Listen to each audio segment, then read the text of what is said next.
നമസ്കാരം, ഞാൻ ആസ്ട്രോളജർ ജീവൻ. എല്ലാ മാന്യ പ്രേക്ഷകർക്കും ചാനലിലേക്ക് ഒരിക്കൽ കൂടി സ്നേഹപൂർവ്വം സ്വാഗതം.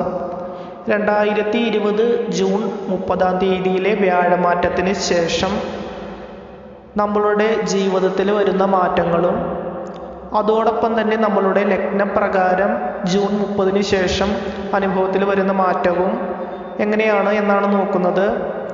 നമ്മളുടെ നക്ഷത്രം വെച്ച് നമ്മളുടെ വ്യാഴം മാറുമ്പോൾ നമ്മളുടെ ഫലം നോക്കുന്നതോടൊപ്പം തന്നെ നമ്മൾ ജനിച്ച ലഗ്നം മേടം മുതൽ മീനം വരെ നമ്മളെ 80% സ്വാധീനം ചെലുത്തുന്ന ലഗ്നത്തിൻ്റെ രാശി ഏതാണോ, മേടം മുതൽ മീനം വരെയുള്ള രാശിയിൽ നമ്മളുടെ ഹോറോസ്കോപ്പിലുള്ള ലഗ്നരാശി ഏതാണോ, അപ്പോൾ ല എന്ന് എഴുതിയിട്ടുണ്ടാവും. അപ്പോൾ അതാണ് നമ്മളുടെ ലഗ്നരാശി.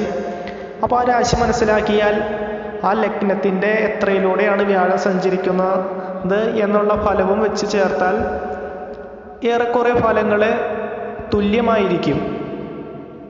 അപ്പോൾ ആ നക്ഷത്രക്കാരും ആ ഭാഗ്യശാലികളായ ലഗ്നവും ആരൊക്കെയാണെന്ന് നോക്കാം. ഒന്നാമത്തെ നക്ഷത്രം എന്ന് പറയുന്നത്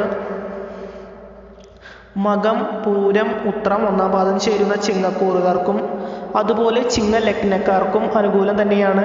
2 മണിക്കൂർ ഉദയം കൊള്ളുന്നതാണ് ലഗ്നം. അപ്പോൾ നമ്മൾ ജനിക്കുന്ന സമയത്ത് നമ്മളെയും ഭൂമിയെയും സപ്പോർട്ട് ചെയ്യുന്ന ഗ്രഹമാണ് ലഗ്നാധിപൻ. അപ്പോൾ ചിങ്ങ ലഗ്നത്തിൻ്റെ അധിപൻ സൂര്യനാണ്. അപ്പോൾ ചിങ്ങ ലഗ്നക്കാർക്ക് വളരെയധികം വളർച്ചയുടെ കാലഘട്ടമാണ്. അതുപോലെ വൃശ്ചിക കൂറിൽപ്പെടുന്ന വിശാഖ, മന്തിപാദം, മനിരം, തൃക്കേട്ടയം ചേരുന്ന വൃശ്ചിക കൂറുകാർക്കും വൃശ്ചിക ലഗ്നക്കാർക്കും, അതായത് വൃശ്ചിക ലഗ്നത്തിൽ പെടുന്ന വൃശ്ചിക കൂറുകാരാണെന്നുണ്ടെങ്കിൽ അവർക്കൊരു 90% റിസൾട്ട്, അതായത് പോസിറ്റീവായിട്ടുള്ള ഫലങ്ങൾ തന്നെ അവർക്ക് ലഭിക്കും. അതുപോലെ കുംഭ കൂറുകാർക്ക് അവിട്ടത്തിൻ്റെ അന്ത്യാർത്ഥവും ചതയവും പൂരുരുട്ടാതി മുക്കാലും ചേരുന്ന കുംഭക്കൂറുകാർക്കും കുംഭലഗ്നക്കാർക്കും. അപ്പോൾ കുംഭലഗ്നത്തിൻ്റെ അധിപൻ ശനിയാണ്. അപ്പോൾ ശനിയും ഇപ്പോൾ ഗോചരത്തിൽ മകരൻ രാശിയിലൂടെ സഞ്ചാരം ചെയ്യുമ്പോൾ അവർക്ക് ഇരട്ടി മധുരമുള്ള സമയമാണ്. അപ്പോൾ അവർ ആഗ്രഹിച്ച കാര്യങ്ങൾ ഭംഗിയായിട്ട് നടക്കുന്ന, അല്ലെങ്കിൽ അവർക്ക് പുതിയൊരു മേഖലകളിലേക്ക് ഒരു വഴിത്തിരിവിൻ്റെ ഒരു വർഷം തന്നെയാണ് ഈ 2020 ജൂൺ 30 ശേഷം.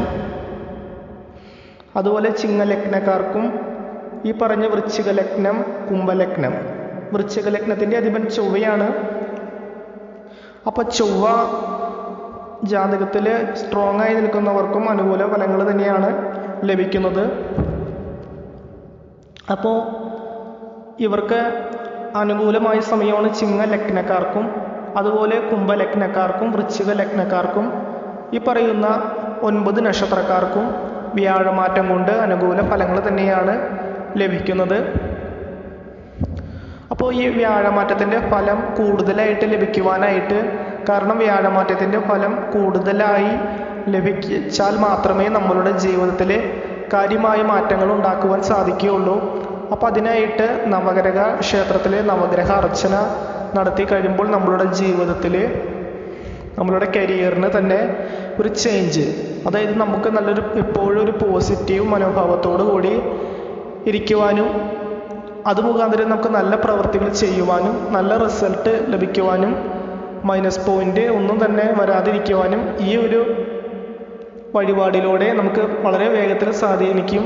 അതായത് നമുക്ക് വളരെ പെട്ടെന്ന് ഫലം തരുന്ന ഒന്നാണ് നവഗ്രഹ ക്ഷേത്രത്തിലുള്ള പരിഹാരം. അപ്പോൾ നവഗ്രഹ ക്ഷേത്രത്തിൽ നമ്മൾ എന്ത് വഴിപാട് ചെയ്യണമെങ്കിലും വളരെ വേഗത്തിൽ റിസൾട്ട് ലഭിക്കുന്നതാണ്. പക്ഷേ അതേസമയം മറ്റ് വഴിപാടുകൾക്ക് കുറച്ച് താമസം എടുത്താലും വളരെ വേഗത്തിലാണ് നവഗ്രഹ ക്ഷേത്രത്തിൽ നമ്മൾ എന്ത് വഴിപാട് നടത്തിയാലും. കാരണം ബീജമന്ത്രങ്ങളാണ് അവിടെ ഒരുക്കഴിക്കുന്നത്. കാരണം ബീജമന്ത്രങ്ങൾക്ക് എന്താ പറയുക, ഏറ്റവും അതായത് ബോംബിനേക്കാളും ശക്തമേറിയ ഒന്നാണ് ബീജമന്ത്രങ്ങളുടെ ശക്തി. അപ്പോൾ ആ ബീജമന്ത്രങ്ങൾ ഒരുക്കഴിച്ച് എടുക്കുന്ന മന്ത്രങ്ങളായതുകൊണ്ട് തന്നെ നമ്മളുടെ ജീവിതത്തിൽ വളരെ വലിയ മാറ്റങ്ങൾ ഉണ്ടാക്കാൻ സാധിക്കും.